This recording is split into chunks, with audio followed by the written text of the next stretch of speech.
समीचीन विकल्पों का सम्यक समाधान। सुनिए परम पूज्य श्रमण श्री सुप्रभ सागर जी महाराज के मुखारबिंद से YouTube चैनल सुप्रभ उवाच पर। शुभाशीष परम पूज्य श्रमणाचार्य 108 श्री विशुद्ध सागर जी महाराज। सानिध्य श्रमण सुप्रभ सागर जी महाराज, श्रमण प्रणत सागर जी महाराज। पुण्यार्जक राजीव जैन, रूपल जैन, आर्जव, आर्या, आरू जैन एवं समस्त सौरया परिवार, मडावरा, उत्तर प्रदेश। ओम नमः सदेव्य। नमो नमः सत्हितंकराय वीराय भव्याम्बुजभास्कराय अनंतलोकाय सुरार्चिताय देवादिदेवाय नमो जिनाय देवादिदेवाय नमो जिनाय। पंच परमेष्टि भगवान की परम पूज्य आचार्य भगवंत गुरुवर विशुद्ध सागर जी मुनि महाराज जी की, परम पूज्य मुनि श्री सुप्रभ सागर जी महाराज जी की, 3 करोड़ महामुनि राजाओं की समीचीन विकल्पों का सम्यक समाधान, सम्यक ज्ञान की वही अलौकिक विधा जो निश्चित ही हमारे जीवन को सम्यक ज्ञान रूपी ज्योति से ज्योतित करके हमारे अज्ञान रूपी अंधकार को दूर कराने वाली है।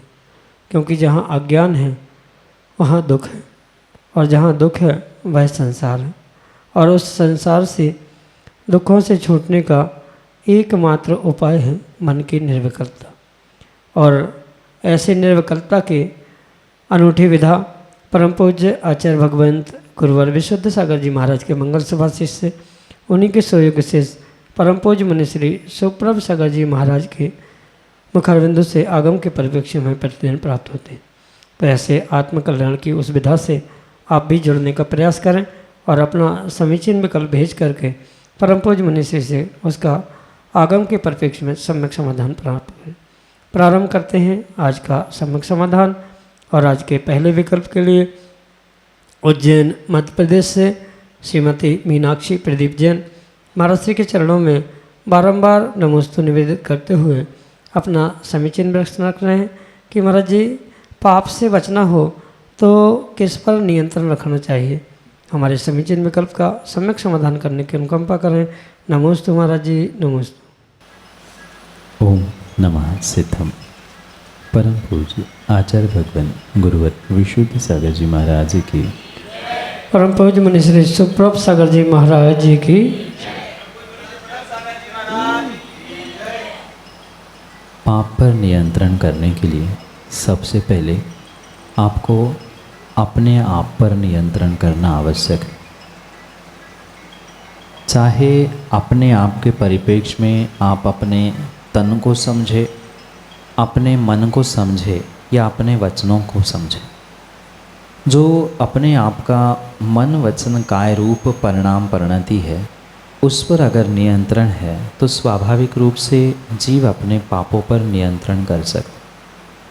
क्योंकि पुण्य हो चाहे पाप हो, ये दोनों भी कर्म जीव मन वचन काय रूपी तीनों साधनों से ही प्राप्त करता है। और जहाँ मन वचन काय की विपरीतता है, वहाँ नियम से पाप का आश्रय होना स्वाभाविक है। इसलिए जितना विशेष आप पापों से अपने आप को नियंत्रित करना चाहते हैं, उतना विशेष ध्यान आपको अपने मन वचन काय पर देने की आवश्यकता है। अगर सिद्धांत की अपेक्षा से हम आगम को समझे तो मन से सर्वाधिक पाप होता है। इसलिए शरीर से वचनों से भी सबसे अधिक नियंत्रण किसी पर करने की आवश्यकता है। तो अपने मन पर, अपने विचारों पर, अपने परिणाम, अपने भावों पर करने की आवश्यकता है। जितना नियंत्रण उस मन पे होगा, उतना ही विशेष आप विपरीतता से और पापों से बच सकते हैं। इसलिए पापों के नियंत्रण के लिए सबसे पहले अपने आप, अपने मन पर नियंत्रण करने की आवश्यकता है। यही आपके लिए सम्यक समाधान। मोखेड़ छिंदवाड़ा मध्य प्रदेश से ऋषभ जैन महाराज के चरणों में बारंबार नमस्ते करते हुए अपना प्रश्न कर रहे हैं कि महाराज से सामान्य दिनों की अष्टमी चौदस से क्या चातुर्मास की अष्टमी चौदस का पुण्य अधिक मिलता है? हमारे समीचीन विकल्प का सम्यक समाधान करने की अनुकंपा करें। नमोस्तु महाराज जी, नमोस्तु। अष्टमी चतुर्दशी ये शाश्वत पर्व कहे जाते हैं और शाश्वत पर्वों में किसी प्रकार से ये कोई अंतर नहीं होता कि कुछ विशेष कालावधि में प्राप्त होने वाली अष्टमी चतुर्दशी विशेष फलदायी होती है। ये तो व्यक्ति की अपनी मान्यता है कि चातुर्मास में या अनंत चतुर्दशी को विशेष मानना, चातुर्मास में आने वाली चतुर्दशी अष्टमी को विशेष मानना, ये मात्र मान्यता है, उसमें कोई ऐसा विशेष प्रभाव नहीं है। जैसी अन्य महीनों में आने वाली अष्टमी चतुर्दशी है, बिल्कुल वैसे ही चातुर्मास में भी अष्टमी चतुर्दशी होती है। उसमें किसी प्रकार से उसका कुछ विशेष प्रभाव चातुर्मास की अपेक्षा से नहीं है, अन्य दिनों की अपेक्षा से। अष्टमी चतुर्दशी विशेष पर्व है, उस अपेक्षा से तो उन दिनों का विशेष महत्व हमारे जिनागम में है। उसी कारण से प्रोषोदोपवास करना या अन्य भी विशेष कार्य करना इन अष्टमी चतुर्दशी दिनों में किया जाता है, कहा जाता है। इसलिए अष्टमी चतुर्दशी ये दोनों शाश्वत पर्व अपने आप में तो महत्वपूर्ण है, विशेषताओं को प्राप्त करने वाले हैं, पर किसी भी प्रकार से किसी विशेष कालावधि की, मतलब चातुर्मास आदि के काल में पड़ने वाली अष्टमी चतुर्दशी का कुछ विशेष प्रभाव नहीं। विशेष प्रभाव तो व्यक्ति को अपने भावों से, भावों की विशुद्धि से ही प्राप्त करना होगा। जितनी भावों की विशुद्धि के साथ वह अन्य अष्टमी चतुर्दशी में पुरुषार्थ करता है, प्रोषोदोपवास करना है, भगवान की पूजा अर्चना करता है, पर्व मनाता है, वैसे ही अगर चतुर्मास की भी अष्टमी चतुर्दशी कर रहा है तो फलदायी है। पता चला अष्टमी चतुर्दशी चतुर्मास की अच्छी मानकर उसने प्रोषोदोपवास करना छोड़ दिया जो अन्य समय में करता था, तो वह अष्टमी चतुर्दशी मात्र चातुर्मास की होने से कैसे श्रेष्ठ हो सकती है? आपकी क्रियाएं, आपके भाव, आपकी विशुद्धि मायने रखती है कि अष्टमी चतुर्दशी कितनी विशेष है, कितनी महत्वपूर्ण है, कितनी कार्यकारी है। इसलिए मात्र किसी विशेष कालावधि जैसे चातुर्मास आदि में आने वाली अष्टमी चतुर्दशी चातुर्मास में आ रही है, इन कारणों से विशेषता नहीं, अपितु भावों की विशुद्धि, क्रियाओं की विशुद्धि के निमित्त से ही उसमें विशेषताएं प्राप्त हो सकती है। यही आपके लिए सम्यक समझ। रश्मि जैन लखनऊ उत्तर प्रदेश से महाराज के चरणों में नमोस्तु निवेदित करते हुए कह रहे हैं कि महाराज जी, अगर कोई हमने नियम लिया और स्वास्थ्य ठीक न होने के कारण वह नियम पूरा नहीं कर पाते, मजबूरी बस हमें उस नियम का पालन नहीं हो पा रहा है, तो क्या हमें नियम तोड़ने का पाप लगेगा? हमारे समीचीन विकल्प का सम्यक समाधान करने की अनुकंपा करें। नमोस्तु महाराज जी, नमोस्तु। माँ, नियम तो नियम है और नियम का टूटना भी नियम का टूटना ही कहलाता। चाहे परिस्थिति कैसी भी क्यों ना हो, चाहे कितनी भी विपरीतताएं क्यों ना हो, पर नियम का पालन नहीं करना ये पूर्ण रूप से नियम टूटने रूप ही फल को, पाप को देने वाला हो सकता है। ये तो मात्र व्यक्ति की अपनी व्यक्तिगत मानसिकता है कि विषमता है, स्वास्थ्य ठीक नहीं है या अन्य ऐसी परिस्थिति बनी, क्योंकि परिस्थिति सब जगह कार्यकारी नहीं हुआ करती है। व्यक्ति की स्वयं की मनस्थिति ही उन परिस्थिति पर हावी होते हुए परिस्थिति को बदलने की शक्ति रखता है।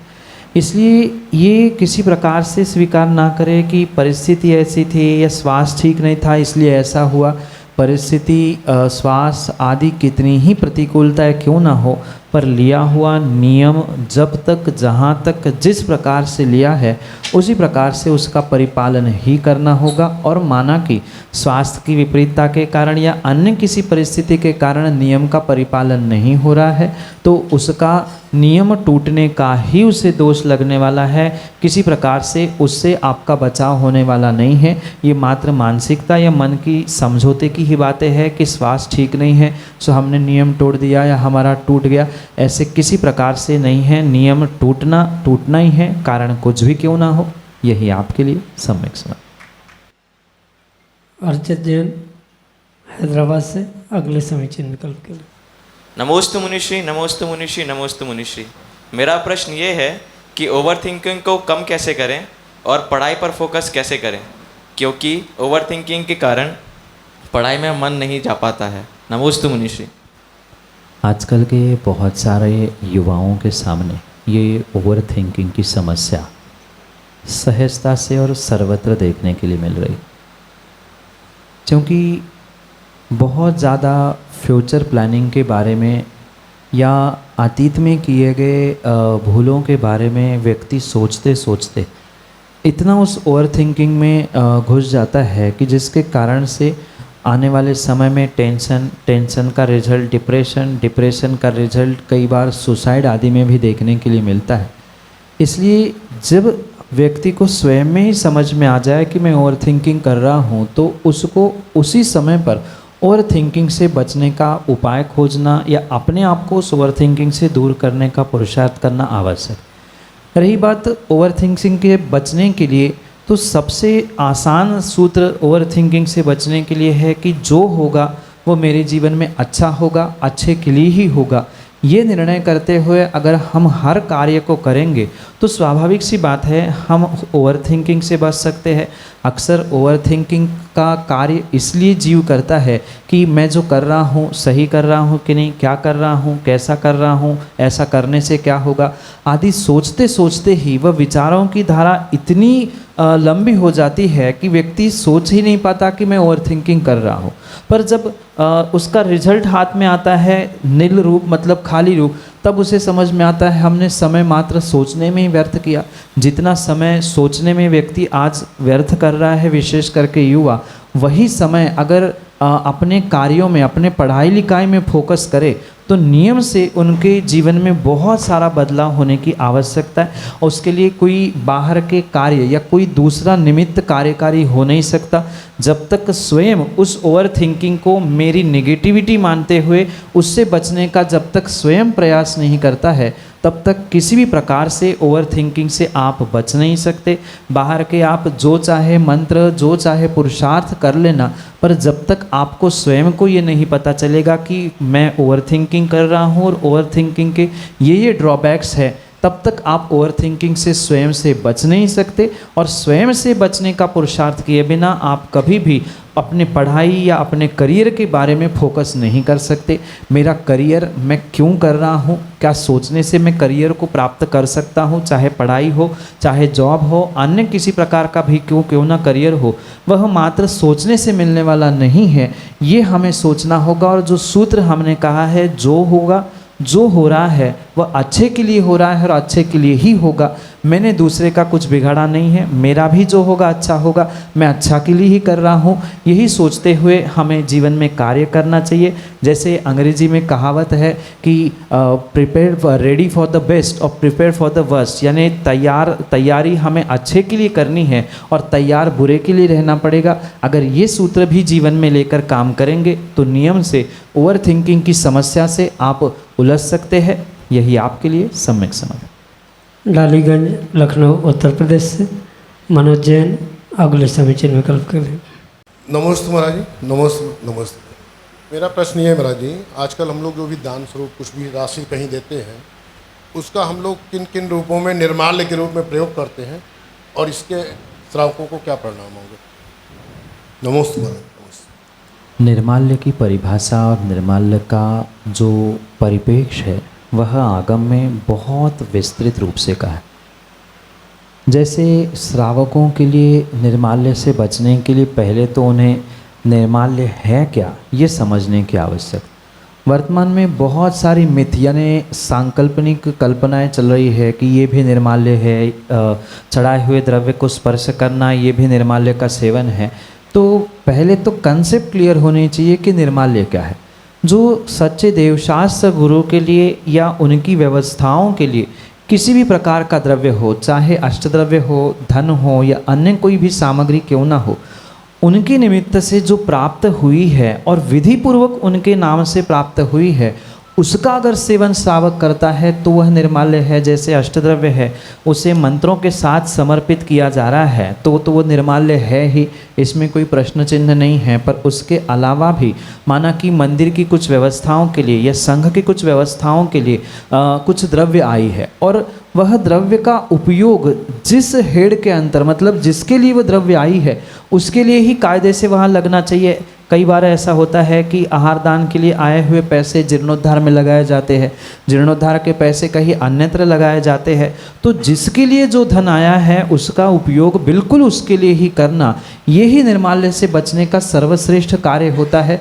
जो जिसके लिए प्राप्त है, जैसे जीर्णोद्धार के लिए मात्र धन ही नहीं आता, अन्य भी सामग्री आती है। उस अन्य सामग्री का प्रयोग अगर श्रावक या व्यवस्थापक स्वयं के लिए करते हैं या अन्य किसी कार्यों के लिए करते हैं, पर्सनल यूज के लिए करते हैं, तो वो भी निर्माल्य है।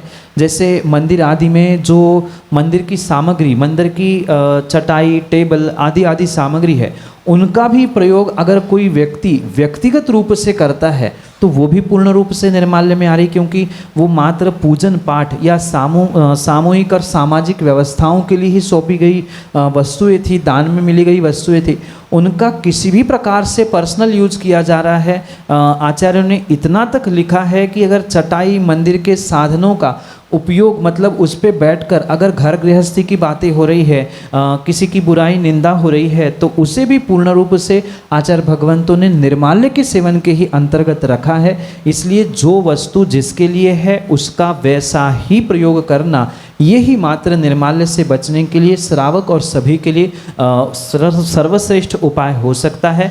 अन्य किसी प्रकार से उस निर्माल्य के सेवन से नहीं बचा जा सकता। और ये भी विशेष ध्यान रखें, जो जीव निर्माल्य का सेवन करता है, आचार्य भगवान कहते हैं, वह 60,000 वर्ष तक विष्ठा में कीड़ा बनता है। जो बोली का दान है, मतलब जो दान के लिए बोला गया है, वह जितना शीघ्रता से दे सकते हैं उतना शीघ्रता से जमा करना, ये भी निर्माल्य से बचने का एक साधन हो सकता है। अन्यथा आजकल जो व्यवस्था हो चुकी है किस्तों में दान देने की, ये किसी प्रकार से आगम के परिप्रेक्ष्य में उचित नहीं है। जब तक दान नहीं दिया, मतलब पैसे जमा नहीं हुए हैं बोली के, तब तक पूर्ण रूप से उसके भोगने का पाप उन जीवों को, उन श्रावकों को, उन व्यक्तियों को लगता है। इसलिए जो विशेष दायरा और विशेष मायने से, वो विशेषता से निर्माल्य कहा है, उसे उसी प्रकार से समझते हुए उससे बचने का प्रयास करें।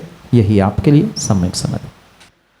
वीरेंद्र जैन, भोपाल, मध्य प्रदेश से अगले समीचीन विकल्प। भगवान नमोस्तु नमोस्तु नमोस्तु।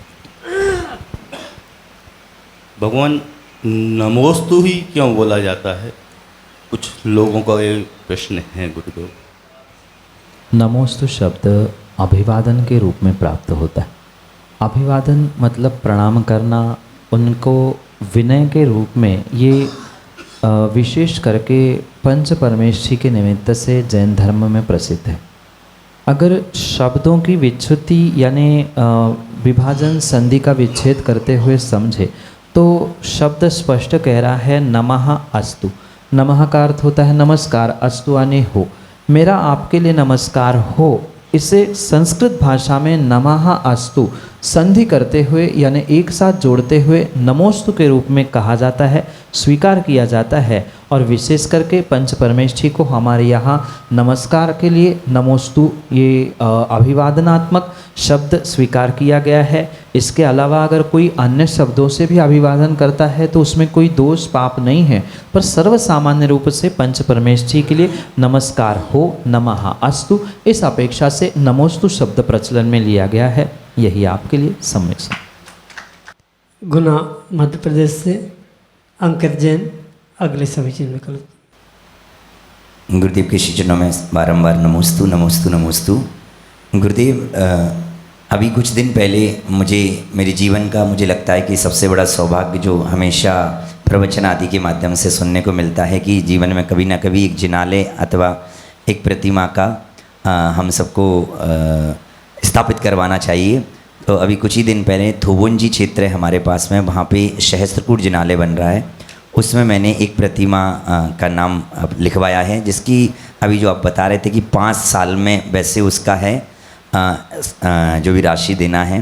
तो मेरा मन हुआ कि शायद इतना तो मैं कर ही सकता हूँ, तो ये ठीक है। और दूसरा, मुझे क्योंकि कुछ शंका आई थी मुकेश भैया के माध्यम से कि भी बताया गया था कि प्रतिमा तो चलो विराजमान हो जाएगी, उसके बाद मेरी क्या जिम्मेदारी बनती है उसको लेकर, जिससे मैं उसका पुण्य भी मिले और सकारात्मक ऊर्जा मिले वहाँ से। गुरुदेव नमोस्तु। प्रतिमा विराजमान करने का अचिंत्य पुण्य है, ये परम सत्य है ही। पर उस परम सत्य से भी परम सत्य यही है कि जो देने योग्य राशि हमारी शक्ति से है, हम अपने शक्ति से ही दान करें। क्योंकि इतना तो आप जानते ही है कि आचार्यों ने शक्तितः त्याग और शक्तितः तप कहा है। त्याग का ही अर्थ दान है। जितनी शक्ति है शक्ति के अनुसार ही दान करना, त्याग करना, तप करना, ये श्रावकों का कर्तव्य का है। आज जो भी व्यवस्था बनी है वह व्यवस्था वर्तमान की तात्कालिक व्यवस्थाएं हो सकती है, क्योंकि सत्य तो सत्य ही होता है, आगम आगम ही होता है। आगम की व्यवस्था यही है कि हमारी आज जितनी शक्ति है उस शक्ति के अनुसार ही हमें दान करना चाहिए। पता नहीं कल हम बचे नहीं बचे, हमारे कल भाव बचे नहीं बचे, हमारे पास द्रव्य बचे नहीं बचे, कल का कोई ठिकाना नहीं है। इसलिए अगर आज हमारे पास सामर्थ्य है तो आज ही हमें पूर्ण दान देते हुए अपना कर्जा उतारकर फ्री होने की आवश्यकता है। क्योंकि भले ही वर्तमान में ये सुविधाएं बनाई गई है, पर किस्तों में दान की व्यवस्था हमारे जिनागम में कहीं नहीं कही। अगर कहीं होती तो आचार्य भगवंतों के ग्रंथों में होता कि आज आप बोली बोले और 50 वर्षों तक मरने के समय तक जैसी LIC की किस्त भरते हैं और उसके जीवन के बाद उसका रिटर्न मिलता है, ऐसे अगले जन्म में भगवान विराजमान करने का पुण्य मिलेगा।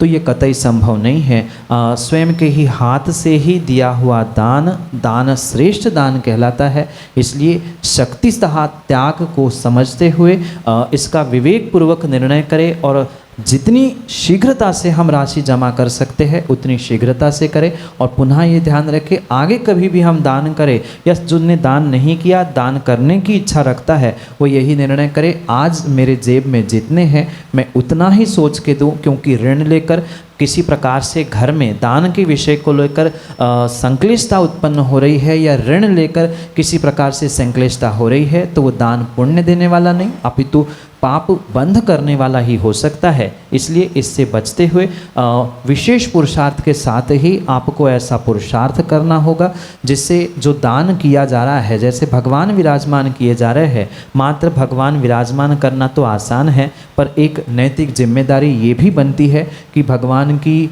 क्योंकि क्षेत्र है, प्रतिदिन पहुंचना संभव नहीं है, तो कम से कम महीने में, साल भर में, 15 दिन में जैसी हमारी अनुकूलता बनती है वहाँ पहुंचकर अभिषेक पूजन आदि करना या उस प्रतिमा के साथ कुछ ऐसी व्यवस्था भी करके जाना जैसे बुजुर्गों ने की थी ध्रुव फंड आदि के निमित्त से। ऐसा करने से और विशेष करके उसके पूजा अभिषेक आदि आदि करने का संकल्प करने से, जैसी अनुकूलता है वैसा संकल्प करने से ही आप विशेष पुण्य को प्राप्त कर सकते हो। यही आपके लिए सम्यक समय। समीचीन विकल्पों का सम्यक समाधान सुनिए परम पूज्य श्रमण श्री सुप्रभ सागर जी महाराज के मुखारबिंद से YouTube चैनल सुप्रभ उवाच पर। शुभाशीष परम पूज्य श्रमणाचार्य 108 श्री विशुद्ध सागर जी महाराज, सानिध्य श्रमण सुप्रभ सागर जी महाराज, श्रमण प्रणत सागर जी महाराज, पुण्यार्जक राजीव जैन, रूपल जैन, आर्जव, आर्या, आरू जैन एवं समस्त सौरया परिवार, मडावरा, उत्तर प्रदेश।